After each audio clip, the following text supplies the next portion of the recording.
Hey, what's up, Internet? I'm Dan Casey, and welcome to today's episode of Nerdist News Talks Back. It's our weekly over-the-top talk show about all things pop culture, and thank you so much for joining us.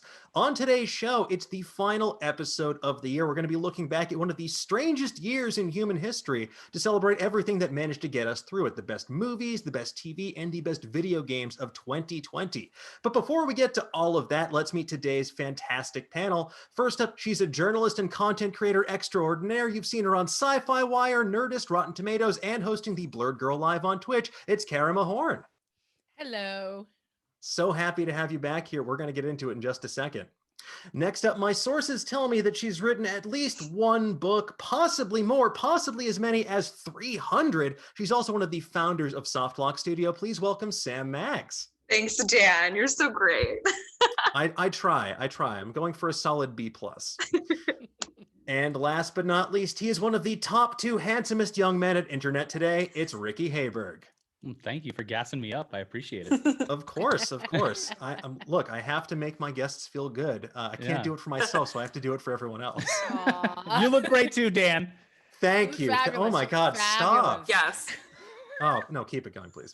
All right, let's get this show on the road. Before we continue, we have a little segment that we like to call, Should You Be Wearing a Mask This Week? Now, I'm no scientist, but I'm also not a monster. The answer is yes, absolutely. Folks, we are almost at the proverbial finish line. Why would you faceplant into getting a preventable illness now? Wear a mask. Listen to scientists. Don't be an idiot. Please take care of yourself, take care of other people. We're in the middle of flu season on top of this. Don't be a doofus. Start 2021 on the right note by wearing your mask and being responsible.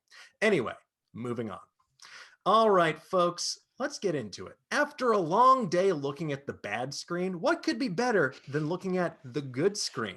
For many people, including yours truly, video games were a saving grace in 2020, giving us a much-needed respite from the world by letting us frolic about in virtual ones instead. Now, this was especially valuable in a year where we really couldn't go anywhere, and if you're like me, you live in a one-bedroom apartment, you really can't go anywhere. So there were so many amazing video games that came out this year, so I want to start things off by asking my panel, what was the best video game of 2020 to you? And Sam, I want to start with you on this one. Oh man, I mean, I'm a huge fan of the Spider-Man Miles Morales game that came out really recently. I helped out on that game a little bit. I was lucky enough to be with the studio when they were working on it, and I just think it was really special. And my favorite part of that game was that they actually worked with an ASL actor and interpreter to get a deaf quest giver into the game. And Miles also speaks ASL, and I just think that's super cool. It's one of my favorite things about the game, which otherwise is great. But the most fun I've had playing a game this year is Wasteland 3. It came out a few months ago. It's Dan's laughing because he knows me. It's like a billion-hour isometric top-down RPG. It's kind of similar to like old school Baldur's Gate or like Fallout 2 or Divinity Original Sin, but like with guns and in the post-apocalypse. So great. I love stuff like that. I had to reload a really old save 2 nights ago because I burst into tears because I'd made such bad decisions that everyone in the game hated me. And I was like, I can't deal with this. Like, it's too much for me. So yeah, it's been great. Wasteland 3, big for me. Yeah, I gotta say, I have to second Wasteland 3, that recommendation. If you're looking for a game that's like hundreds of hours long with all types of challenges and ways to be forced to live with the consequences of your actions, especially if you make interesting choices with how you spec your character. It can be unforgiving, but a good challenge. It's from the folks at In Exile Entertainment, just a fantastic RPG in which to, like, it's one of those games where you look down, not the scale of like Civilization, for example, but you look down, then you look up and it's suddenly like 3 a.m. And that's exactly the kind of game that I kind of needed this year. But Karam, I'm curious, for you, what was your favorite game of 2020? Well, it's really interesting because I stumbled onto it's a management game actually about dying, believe it or not, called Spiritfarer, and I did not plan on playing this game. So basically, the way I play games is really based on my where my emotions are that day. So I go from everything from Mortal Kombat to Spiritfarer. So either I'm ripping spines out of people because I'm losing my mind, or I'm playing this really calm, very zen game. Now, the reason why I like Spiritfarer is even though it's a bit of a grind, you can spend your days fishing. You're basically taking care of these spirits before they cross over and they show up in different animal forms and stuff like that.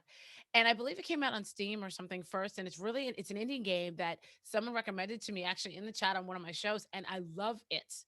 The other show that I've started to play, which again, emotions, is called Moving Out. And the whole purpose, it's like Fall Guys, but with angry moving people. And so the point of the game is to break as many things as possible on your way out of this house.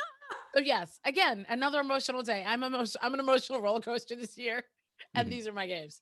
But that's like the best part about video games, though, is because you can like give those emotions a nice, safe place to release them. Because we did a video series about the science of Mortal Kombat. It is much easier to rip a spine out in game than in real life, and also safer too. Exactly. You don't have to get within 6 feet of someone. Exactly. Yeah. After a really hard day on Twitter, Mortal Kombat is the antidote that I need. Yeah, 100%. And I definitely want to check out Spiritfarer because I remember seeing the trailer for that, and it just looked so peaceful. It is, and it's beautiful. The animation also is beautiful. Yeah, and I felt mildly triggered when you were talking about moving out because I'm just remembering the state of some of my furniture the last time that I moved. So I definitely think that whoever I used last time, they must have based that game off of what they did with my stuff. But anyway, Ricky, what about you? What was your top game of 2020? So for 2020, I have kind of two categories, and both of them I really, really needed in order to get through this year. And one category was playing games with friends. And obviously, there's many obvious choices there, but the biggest one was obviously Among Us. And Among Us was a game where you were able to jump in and make stronger friendships and stronger enemies within minutes than you would normally in any other kind of setting, because I actually talked about this with plenty of people, but when you're aging, or you're in your professional life and stuff like that, you leave high school and college, like you make friends at work, or you make friends and you go to like parties or bars or something like that.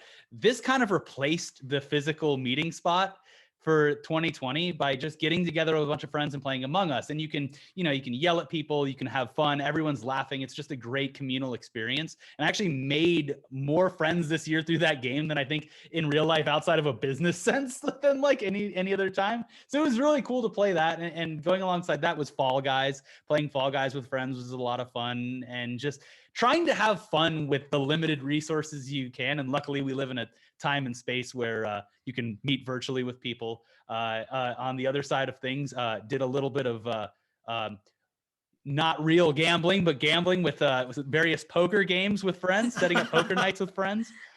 But on the other side of things, where it's just me trying to like de-stress or play at the end of a day and just kind of like go through log off of Twitter and log into my escapism.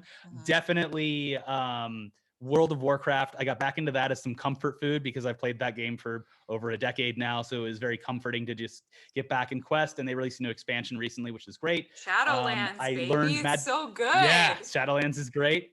I learned how to play Magic the Gathering for the first time ever. That was my quarantine learning experience. So that's been going great. And then, of course, I think my number one game of the year, and there's going to be plenty of people that agree with me, it's hard not to, Hades. Hades was the most fun like single player experience, and I already loved roguelikes before that, so it literally hit every note possible for me enjoying a game. The art direction was incredible, the voiceover work was incredible, the story was great. It had every aspect of a game that I really enjoyed. It was challenging, you felt rewarding after getting stronger and unlocking abilities. It was probably my favorite game of the year as far as single player goes, but just a broad spectrum this year that was a lot of fun. They're so good. Everything they make is like a 10. Work. It's amazing.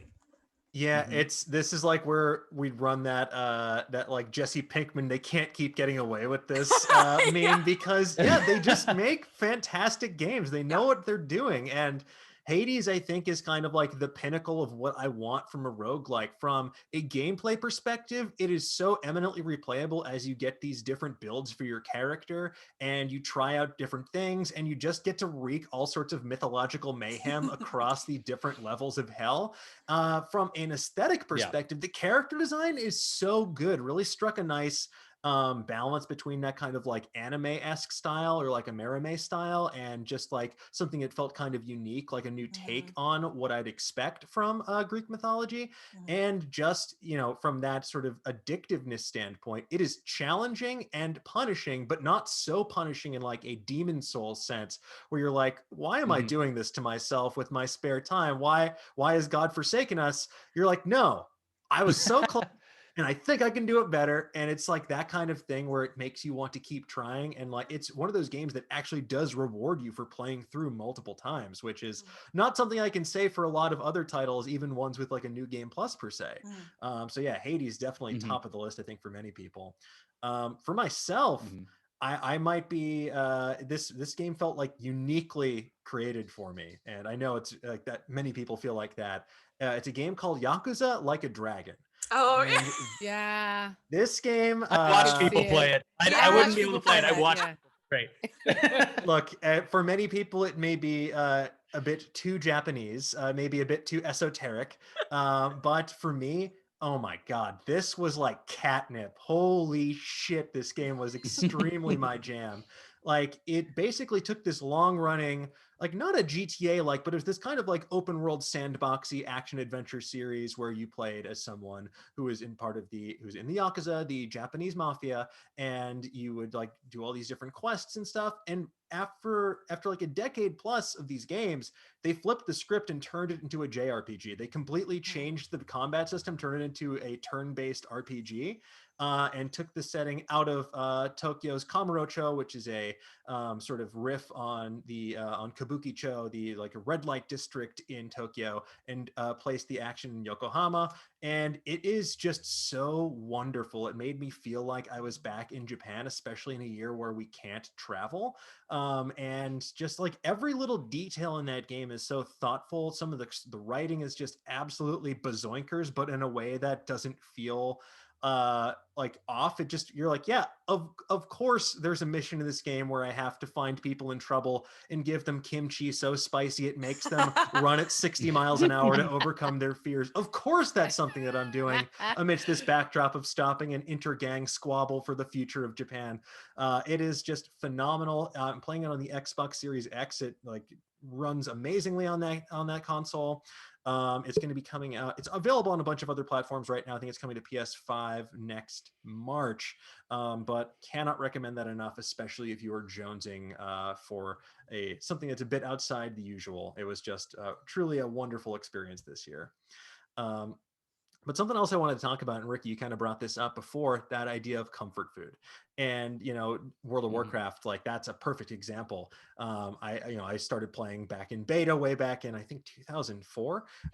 And Jesus, and this has been a year where I think while there's been so many fantastic new games, there's also been a ton of older games that have given us kind of solace, or even older titles rediscovering for the first time. So I want to ask the panel, what game did you actually spend the most time playing this year, or what older title did you go back to either play again or rediscover? Karama, let's start with you on this one. Well, what's really funny about this is that I'm not a hardcore gamer. I find 2 or 3 games I like and I play them to death and I play them repeatedly. That's what I do. My own personal Twitch is my boyfriend Chuck, who I will sit down after a hard day on Twitter, as I just mentioned. After like how Twitter keeps being referred to as like the salt mines of our generation. Exactly. Like hanging up. All right. Now I'm home. Yeah, you know. And after my run on Mortal Kombat, I'll usually sit back and watch him. And it was really funny because it took him like so long to finish Persona 5. It was hilarious, but I got into it. And I think I got into it also because it's got like that anime feel to it and everything. I also got into we mentioned Spider-Man already, but I have to say the Miles Morales, the hero of my year, is the Bodega Cat Spider-Man. Yeah, yes. Like, we're all talking about Miles, and I love Miles, but I am here for the Bodega Cat. And when you get to the level that you can play with the cat in the backpack and he comes out of the backpack and starts scratching people's eyes out, this is the level that we need to be at, all of us. Yeah, that was like one of the best little surprises in that game. And like there's so many amazing little details, like you can put on the like Into the Spider-Verse suit and like adjust the frame rate so it feels like you're in that movie. But just especially after going through the missions of saving the bodega cat and then getting to utilize it in combat, it was just such a like little cherry on that ice cream sundae there. So that is, yeah, I definitely agree. And I also feel for Chuck because Persona 5, that is a long ass game. I'm like 100 plus hours into that. I'm so close to the end. That's something I need to go back and finish. I'm like an hour away from finishing. Something nostalgic that I did check out though was Final Fantasy, because with the new Final Fantasy 7 that came out, I wanted to go back and see the old one, and so we actually there's a way that you can play the old one on PS4, and it was just so funny watching some of the same scenes. And it's like, wow, we played this. The pixels were that big, and we played this, and we were so happy about it. That game is the reason I bought a PlayStation. My dad rented me a PlayStation from Blockbuster for over the weekend, and I didn't have a memory card, and so I like got so far, and I was like, wait. What do you mean? What's a memory card? Oh, I was just like, oh my God. And then that Christmas we got a PlayStation, and that game, like that honestly changed my life by showing me this genre of RPGs. And like you mentioned Final Fantasy VII Remake as well. That was also one of my favorite games of the year because it really, while I wish it was longer and expanded and included more of the story, the way they fleshed out what was kind of like the intro section of Final Fantasy VII, I loved it. They gave so much more depth to some of these characters, like Jesse, for example, and other members of Avalanche, who really kind of felt just like these cardboard cutouts almost in the original. So, yeah, definitely a fantastic way to pass the time in quarantine. But Sam, what about you? What was your sort of video game comfort food this year? It's Apex Legends. It's always Apex Legends. Every time we talk, I'm playing Apex Legends. I'm still playing Apex. Last year I played 400 hours of Apex. I'm sure this year it's going to be like an obscene number higher than that.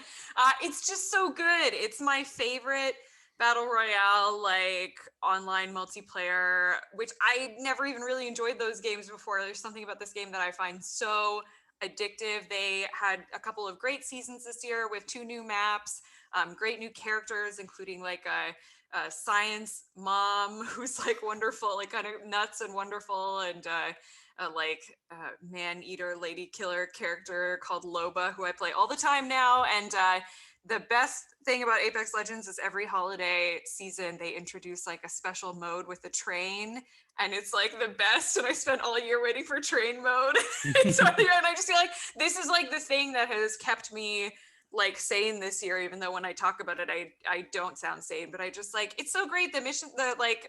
Every sort of, game you play is like maybe 15, 20 minutes. It's great to sit down and play at the end of a long day. And I think like a lot of people, I actually really struggled to ingest narrative content this year, which as a storyteller was difficult for me. But I just needed something. I found that like it was really hard for my brain to focus on like story or anything like really intense or with a lot of depth. And so something like Apex, which does have a story and has great characters, and like the story is basically the relationships between the characters and how they interact, like that was about the level at which I felt kind of comfortable engaging. And so it was this perfect, like, I don't want to say mindless, but like the perfect balance of not having to think too hard about it but still have fun with it, which was really important for me this year. No, I think that's I just wanted to say that, Sam, I'm going to be low key stalking your Twitch because I was given Apex Legends as a birthday gift. Actually, it's so great. Like along with Bangalore. She's the best. She's the best. Yeah, it's so good. And so I'm still in the practice mode, trying to figure out how to pick up the guns and not have that thing drop on me. Yeah, you'll be terrible at it for a while, but it like doesn't. That's the great thing about it. It doesn't matter. Like you just get better quickly, I find. So I'm just gonna watch your feed until I learn how to not shoot a bazooka too close to a wall or something. I'm the wrong person to watch in that case. No, but I think you hit the nail on the head there as well, because I think why Apex Legends stood out for me among the very crowded battle royale field was Mm. because they had those clearly defined characters. It's what I loved about Overwatch as well, where Yeah. you're not just a faceless soldier who's just unlocking skins. You are someone who has a unique set of abilities and a personality, and you can project yourself into that narrative if you choose to do so. Yeah. But you can also reach that kind of flow state, which I find is very important with those video games where you want to kind of like lose yourself in them for a while, where you're in this like 15 to 20 minute cycle of like action and adventure, then you take a breather, then you go back into it. And Yeah. I think they like I definitely want to revisit that now that I have buffed my computer processor and GPU a little bit, so I can actually play it without phasing through space and time without the aid of Wraith's abilities, just through my low FPS. So yeah, I think that's definitely a fantastic choice. And I played a lot of Overwatch this year myself. But Ricky, what about you? Was it World of Warcraft or was there another?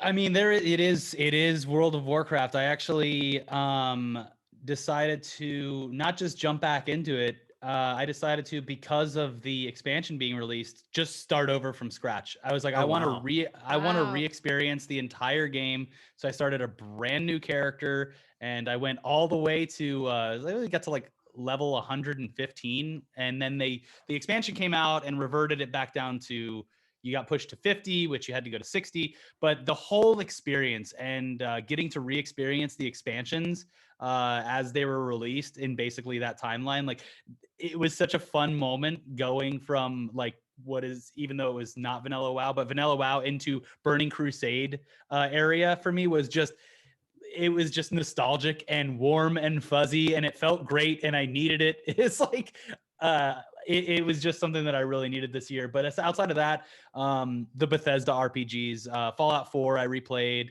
I did a bit of Skyrim. Just something like, as Sam was saying, with like narrative heavy stuff this year, not really working for me. So I've already played through Fallout 4 and Skyrim. I already know what's going to happen, so I can just kind of like passively enjoy it while getting all the buttons pushed of like playing a video game and being like, oh, I remember this. I know what to do here. It was comforting. And that what was good about those games is just like having the experience and kind of just reliving it, not trying to find something new, but just enjoying my time with them again. So that was pretty much it. But Warcraft became new again with Shadowlands, so I'm really enjoying that right now. Awesome.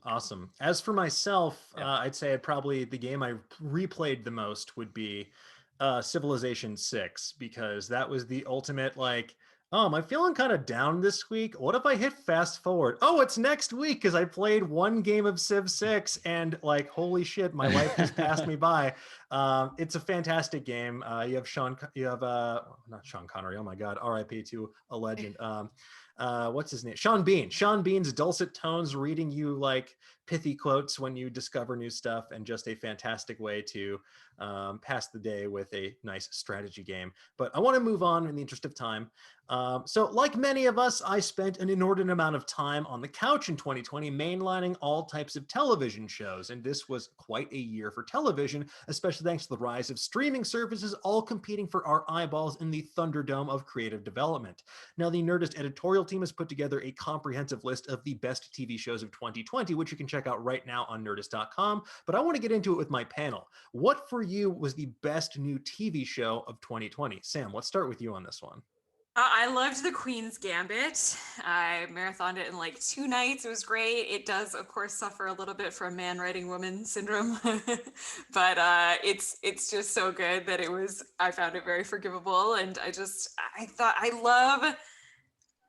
love a complex female character who doesn't necessarily have to be good or likable. Like, she's definitely kind of not likable in a lot of ways, and that's my favorite. And we don't get to see that on TV a lot. I think maybe more now than ever, but it's so great. And I loved all the characters. Such an interesting story. It was something that I feel like I hadn't really seen before. So I loved Queen's Gambit. I also loved I'm Canadian, I have to bring this up, the final season of Schitt's Creek, when we talk about comforting and like delightful. That show is so good and wonderful and kind and warm and sweet and accepting. And it was like the perfect thing for this year. So I really loved that. And I also enjoyed The Great on Hulu. I love historical. I'm a real weirdo for like historical period dramas, and I loved The Favorite, which is created by the same folks who created The Great, and I think it has that sort of irreverent sort of humor while also having really resonant emotional moments. So those are my three faves this year. Those are 3 solid picks right there. I have a Yeah. confession. I've only seen a handful of episodes of Schitt's Creek, and Ooh. I've been at a certain point when I was been hearing how beloved it is. I was like, oh, I'm just gonna save this, so that That's a way really good I idea. have something that I can binge watch later on. Because I know a lot of people are saying like it pushes those same buttons that like Parks and Rec did back in the 100%. day. Yeah, So 100%. And I would say similarly to Parks and Rec, it takes a while to discover what it is, but as soon as it does, it's like great. Awesome. Yeah. Yeah. So I'm glad to hear that my intuition there was well placed, and that you are also a big fan of that. And I got to agree with you in the Queen's Gambit. It was also interesting to see the simultaneous rise of chess as a very popular gaming category on Twitch. So it's just this Yeah. weird that confluence. was crazy. And even on YouTube, there's tutorials and everything, and Amazon Huh. can keep them on the shelves. It literally permeated everything. Like everything their mother's playing chess now. It's really, That's so really interesting. I didn't know that. I think Yeah. that's amazing. Cool. It's really funny to me because I know enough about chess to understand some of the things that are happening, but not so much that I could be like, ah, yes, quite the gambit you just did. I was in the chess club in elementary school. Ooh. I was all over that. I was in chess club too, and I was watching this and was like, wait, there's strategies, like pre-made strategies to chess. Wow. Like it was like I loved that show. It was So great. incredible. Just just a casual Sicilian defense that I used way back in 4th grade. I know. Yeah. Oh my god. That was the only one I knew where the janitor beats her in 4 moves. I was like, I know that one because it was like how I would trick other children because I knew this like one trick where you could win in 4 moves, but then you could only do it once and then the other child will catch on. Like, and wait not a allow minute. you to do that anymore. So Yeah. They'll catch on if they're in chess club. Otherwise, you might be able to get away with it a couple times. It's probably true. My Yeah. favorite though is I saw someone re-edited like a photo of the janitor playing. We were just calling it the chess janitor for a while because it just feels so Aw. like auspicious at the beginning. But someone Yeah. re-edited it to make them play Warhammer 40K, and I was like, oh yes, that is more my speed. I can understand this one. Great.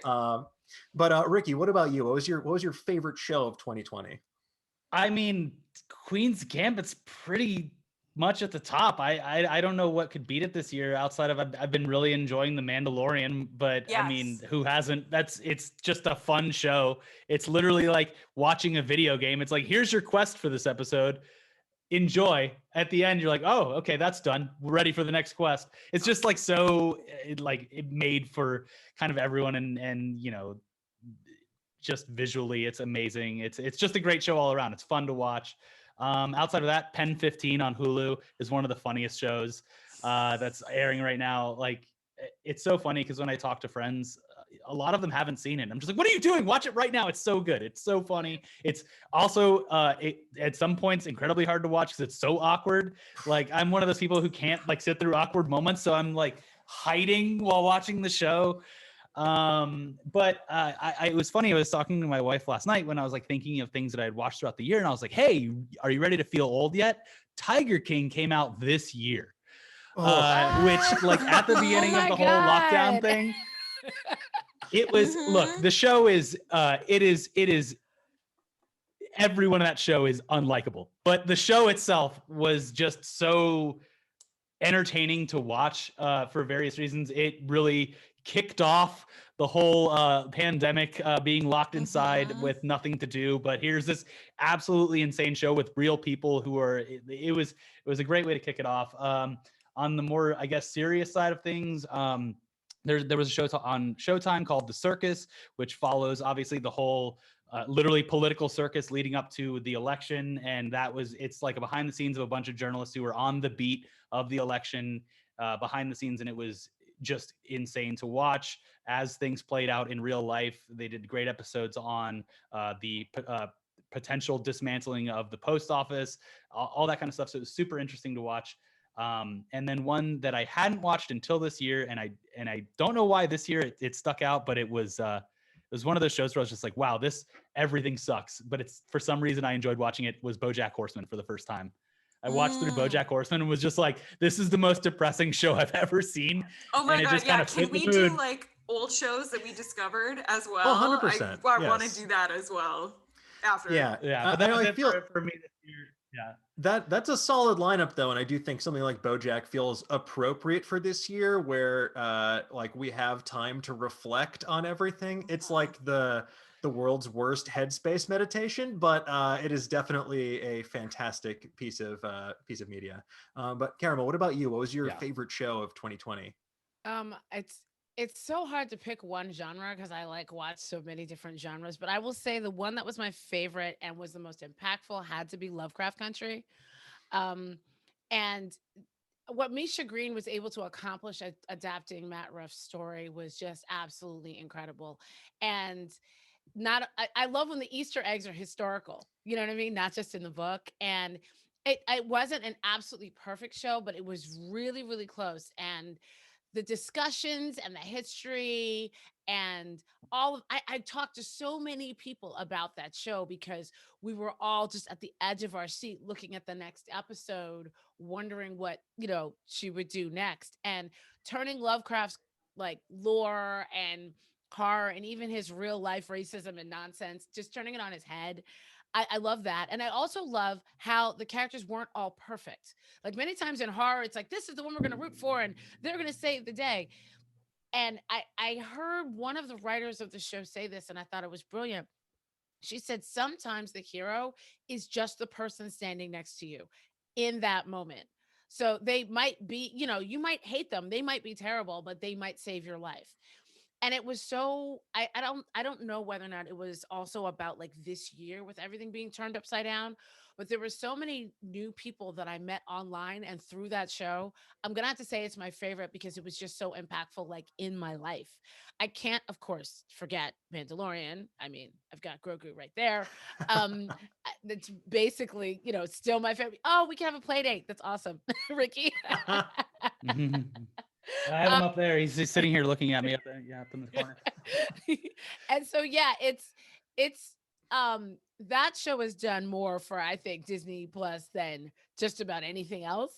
And for I think the wonderful thing also about Mandalorian is that I have friends who don't know Star Wars like as much as I do. So I'm sitting there going, oh my God, Boba Fett. Oh my God, and I'm seeing all of these different, lines and tales and animation and stuff, cross. And I was having this conversation actually with Hector Navarro. But what's great about it is some of my friends and family members who don't know all that lore are loving it too.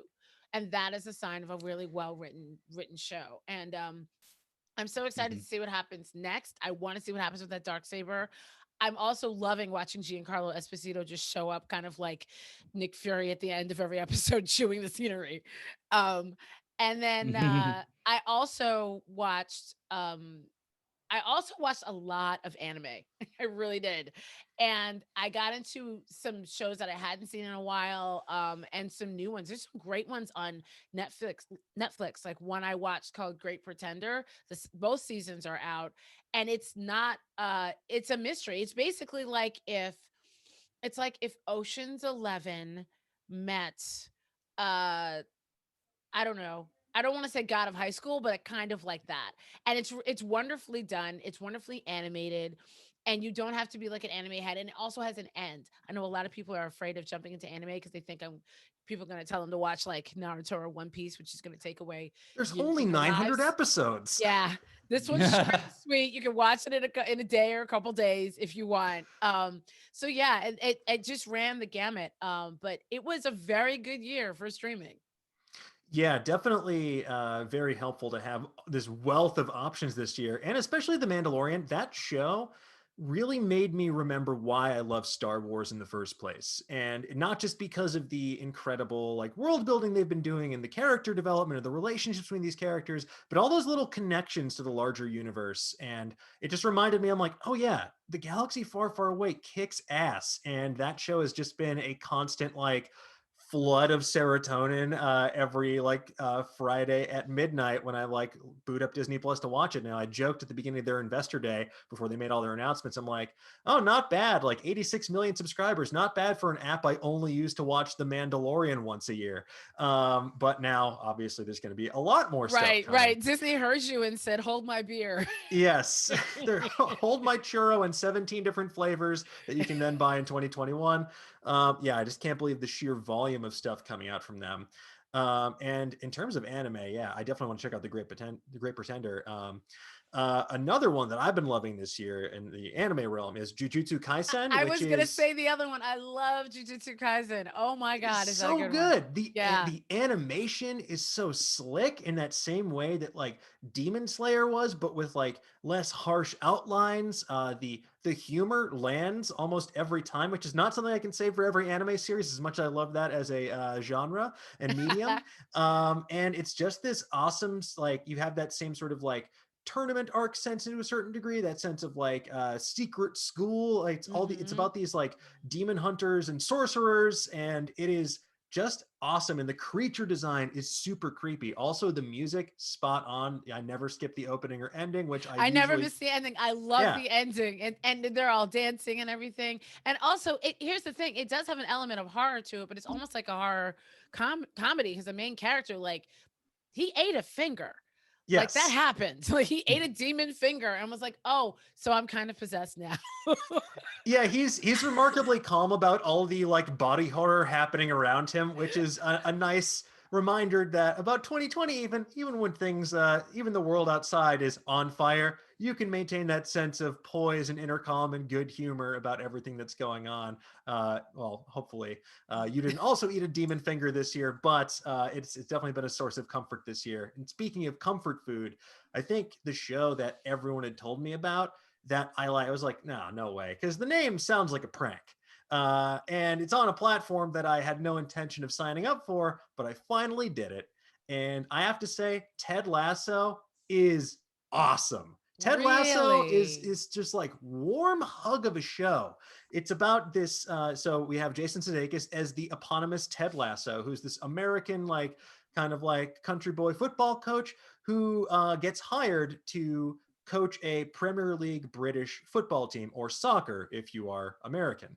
And he knows nothing about the game. It's almost this the Producers-esque sports comedy where they bring him in, set him up to fail, but it's so relentlessly optimistic in a way that is not cloying or annoying. My biggest complaint about the show is I was like, man, I love this show. The characters are great. It's wonderful storytelling. It's really funny. I just can't deal with this Mumford and Sons ass music. And then someone was like, oh, that's because Mumford and Sons literally did the music for the show. And I was like, oh, okay. Well, good for them. Okay, I'm not mad anymore. At least I was accurate. But it's 8 episodes long. Each episode's 30 minutes. You can blast through it in a weekend, and I highly recommend it. You can blast through it with enough time. You'll have multiple days left over on your 1 week free trial of Apple TV Plus if you were trying to game the system. But yeah, that's definitely high up there on my best of 2020. I love shows that have an ending, and that was talking about discovering old shows this year and stuff. And I don't know how I slept on this for so long, but I feel that it is my responsibility now to spread the word of this to as many people as humanly possible, because it quickly became probably one of my top 2 shows of all time is *Halt and Catch Fire*. I don't know if any of you guys have watched this. I not this year, but last year I was like, people have been talking about this show for a while. I should probably give it a shot. And it is great. It's fantastic. Absolutely mind-blowing. You can tell that they sold the show to AMC in the midst of this Mad Men kind of Breaking Bad boom, where the first few episodes, Lee Pace is this kind of Don Draper, kind of jerk character. But that was clearly just their way to get on the air, because they abandoned that pretense entirely. And then the rest of the 4 seasons of the show are basically about 2 women in the 80s and early 90s, creating one of the first video game companies. And then these 2 men that are kind of with them and are their partners and supporters in lots of ways. And it's this amazing character drama. It's 40 episodes, fully complete. every character grows and changes so much over the course of the show. You care about them so much. It has that amazing nostalgia factor of like 80s, 90s computer gaming, early internet, which is like big for me. And I would say, I think it has probably one of the best finales of a television show of all time. And the creator, Chris Cantwell, is now adapting Brian K. Vaughan's Paper Girls for television. So like that makes me even more excited about that show based on one of my favorite comics. But it's just like, if you have not, I have convinced so many of my friends to watch this show this year, and all of them without fail text me after they finish watching it, A, like completely bereft, sobbing, and C, just like, I can never watch a show again because this is like the best thing that's ever happened to me. I don't know. Oh It's my just, God. I feel like I must spread the word about this. It's so good. Everyone should watch it if you have not had the chance to watch it. It's like, I'm putting that right at the top of my to watch list now, because Yes. it's been one of those things where I'm like, I know people like this, but what is this? Ronan the Accuser and Hackers? We'll check later. But very I'm definitely gonna give it a bisexual shot. show. Everyone is wonderful to look at. It's great. Awesome. Yeah, definitely gonna give that a shot. But Karama, what about you? What was your binge watch of the year? What was your like older show that you? Honestly, it's anime. It was Code Geass. It's one of those things. Do So you guys good. do you guys remember how, like, okay, so kids leave the room, but when all the anime all the anime used to come on, like Adult Swim and stuff like that, or MTV or whatever, it would all be out of order. Oh yeah. Code Geass was just one of those. So I've probably seen almost every episode, but not in the right order. It's like when Firefly aired, like wrong. So I promised myself I would like watch it in order. And that has been, I'm so glad I did. And then what's creepy is like, wait, all of the things that are happening with like the leadership that is lying to the people and not telling the truth. And I was like, okay, this is really kind of weird. Now I got to go play Spiritfarer because I'm upset. But it's a really good, if there is one anime, and it's not as long as One Piece, I promise. But that is definitely one. Lelouch is somebody that you definitely need to check out. Yeah, that show, if you like political intrigue, if you like kind of supernatural abilities, if you like giant mech battles, it has all of that All and of it. more. And it is self-contained. I think only like 2 or 3 seasons, and they've been putting out different like movies and prequels and stuff. But if you just watch those 2 or 3 seasons, you will get a complete story in there that will feel oddly appropriate for this year and the past 4 years. But yeah, definitely a great one to revisit. Ricky, what about you? What was your comfort watch this year? Literally the most basic answer I could give, and that is I rewatched The Office from start to finish. Oh wow. Because it's just, I've seen it so many times, and it's just like I love rewatching the storylines. I love like reliving those moments. I love watching it. The show actually has, things are funny for different reasons in different years. Like it was funnier for one reason then, and like you look back and you're like, you know, there's things that you may have missed or whatever, but it was just fun to rewatch. And you know, it's a long series, so there was plenty to watch there. I would just watch it like every night, like while eating dinner. The other comfort food stuff is like kind of just reality TV. Like anytime I'm in like a bad mood or feeling like anxiety or anything like that, I put on American Pickers, because there's nothing more satisfying than just watching people dig through trash and find like a bicycle that's worth 10 grand or something like that. I don't know. It's like, it's just cool. Like, hey man, you got these old gas pumps. I'm going to buy these from you, and I'm not going to like, it's not like Pawn Stars where like, yeah, I'll give you $5. They're like nice about it. I don't know.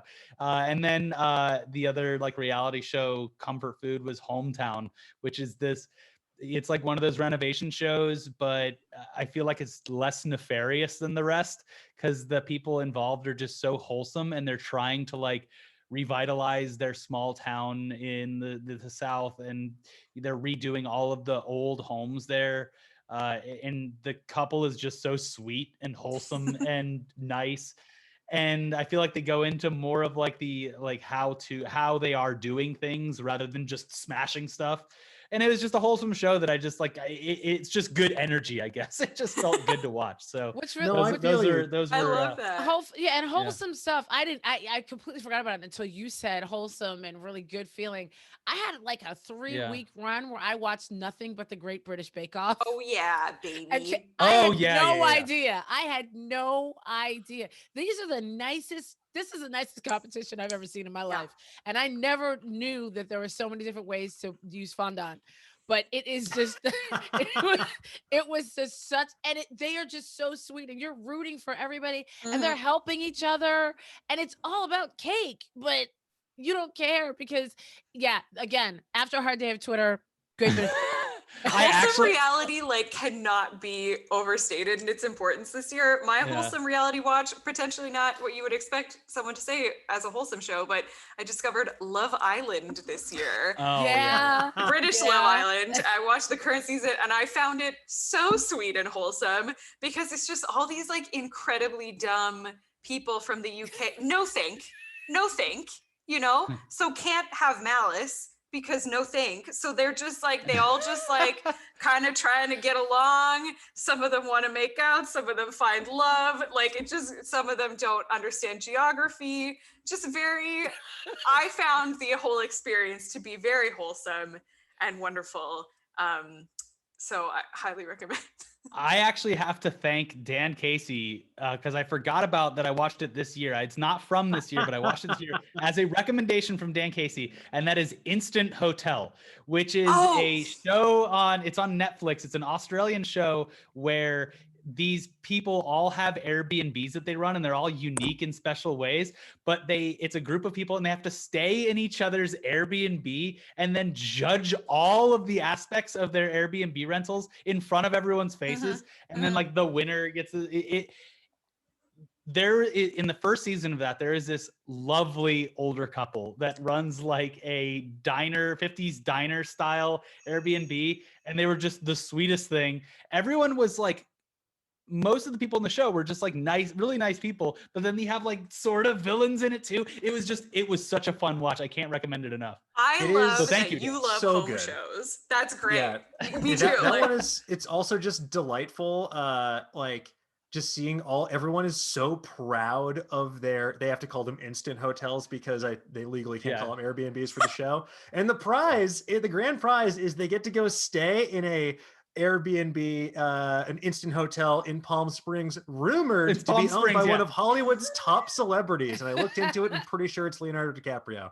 But that show, phenomenal. Highly recommend it. There's only 2 seasons. Netflix, give me a 3rd season, please. I beg of you. Not now.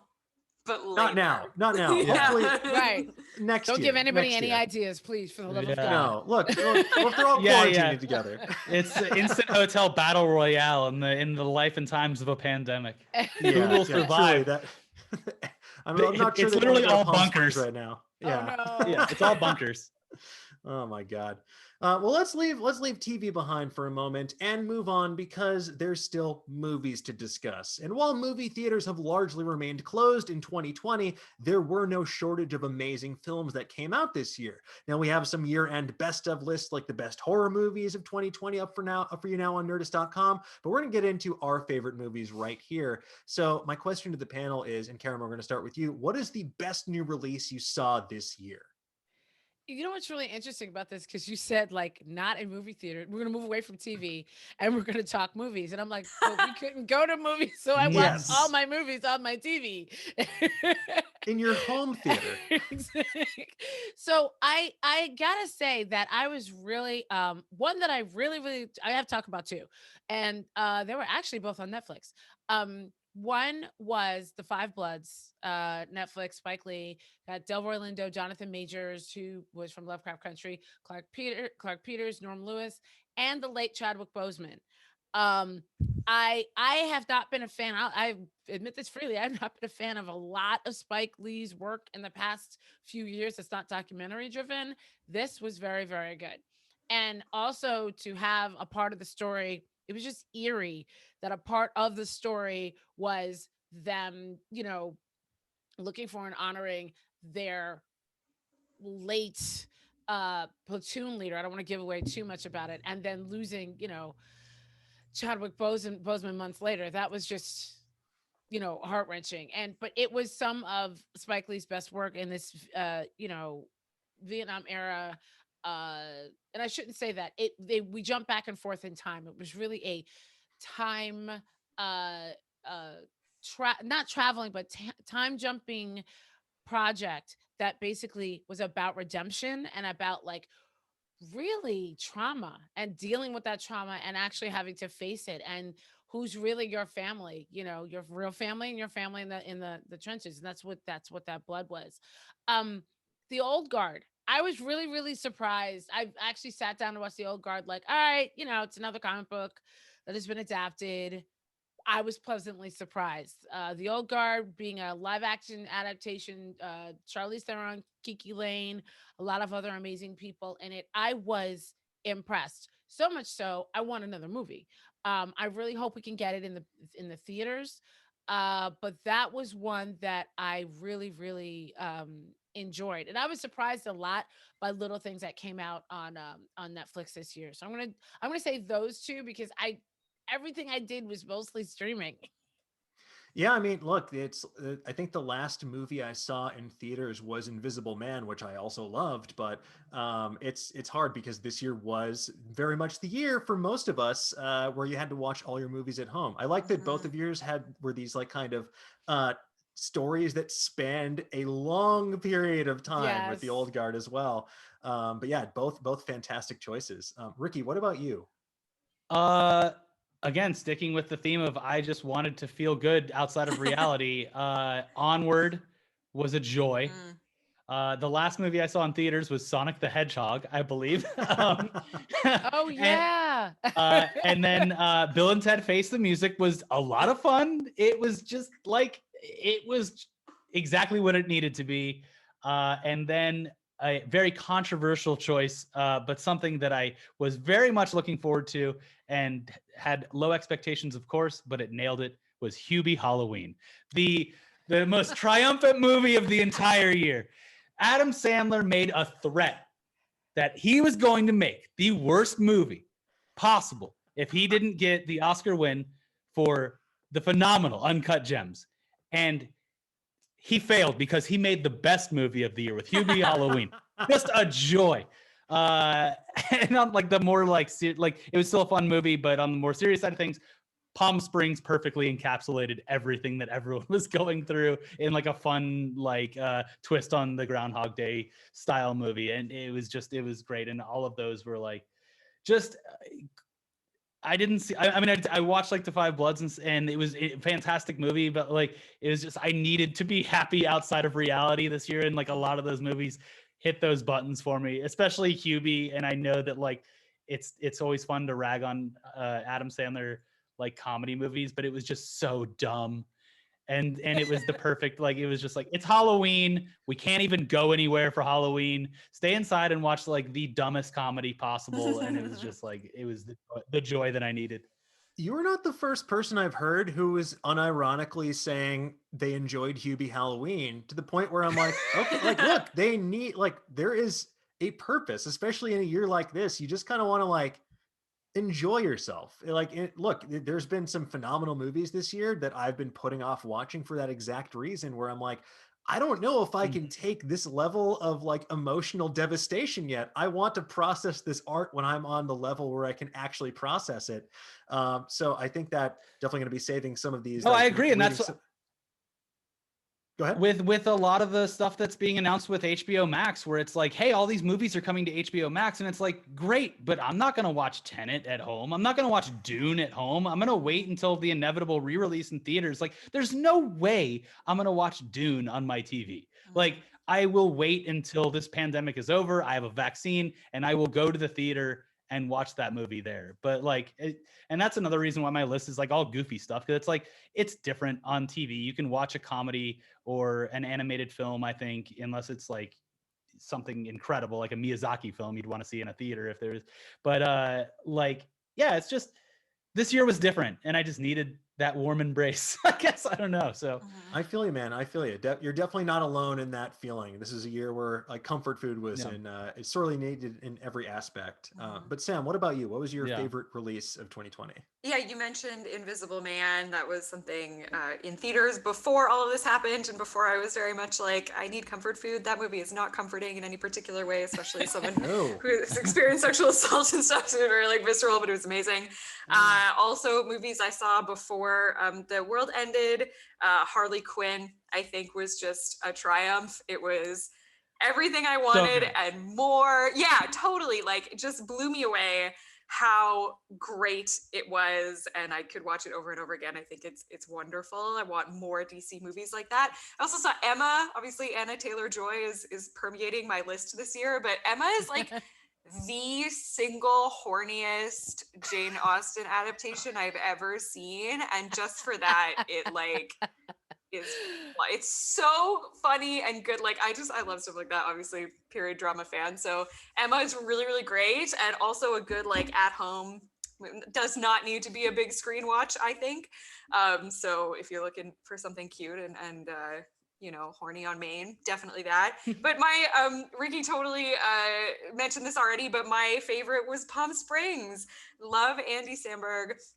I'm like obsessed with time loop stories. All my favorite episodes of TV are always like the time loop episodes. I love Groundhog Day. I love, you know, it's part of the reason I think Hades is so good. I love that people like games that build in the time loop mechanic. And I thought it was such a wholesome, like cute original take on the time loop thing. And I love that it had a happy ending and it was cute. And like, I don't know, I feel like Andy Samberg is maybe like the last non-problematic celebrity.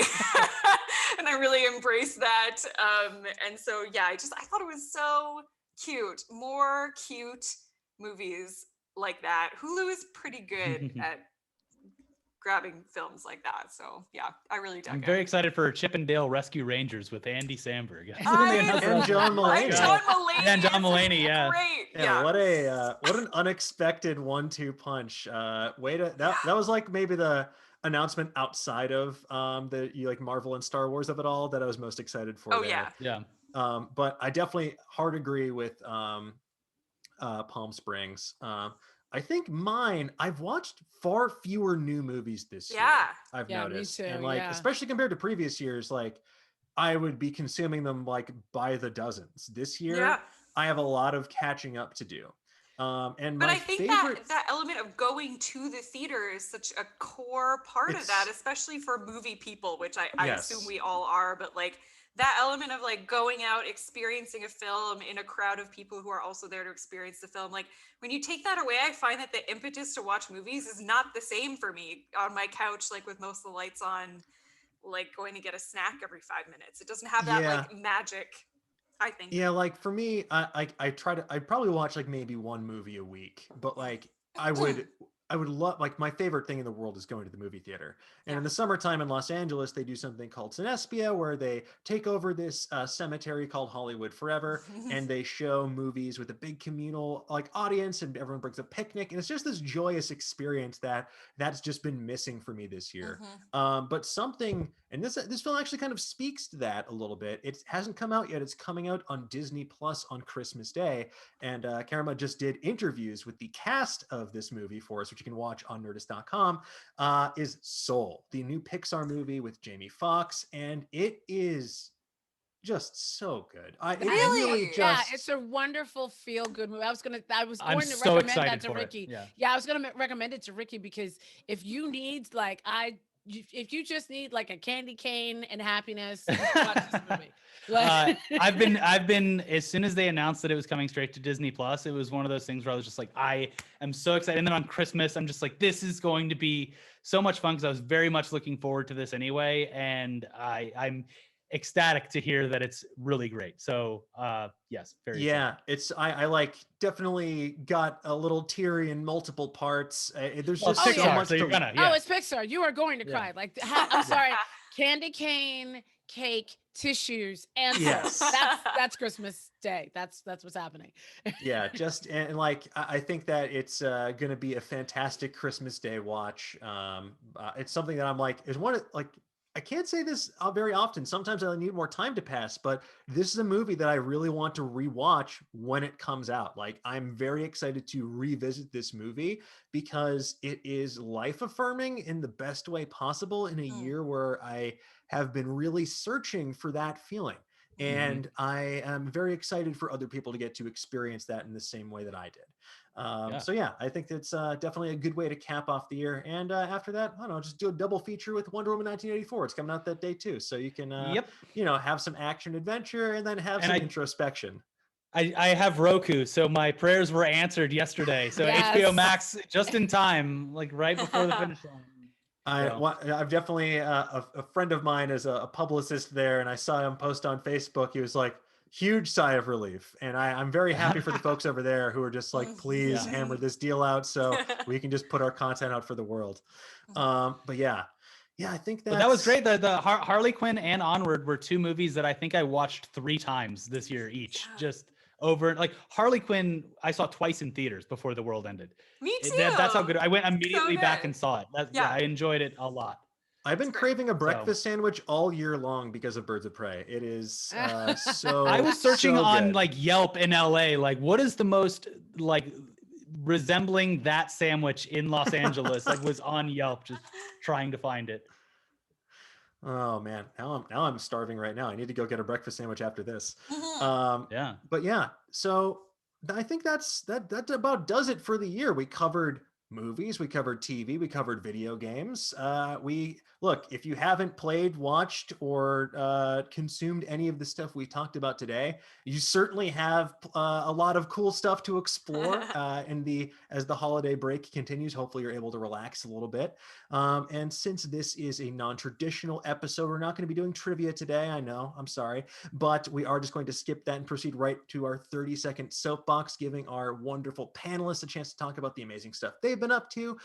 So Sam, let's start with you on this one. It's your turn on the 30-second soapbox. Yeah, this is so much fun. I published 5 books this year, so you can pick up The Unstoppable Wasp from Marvel Press.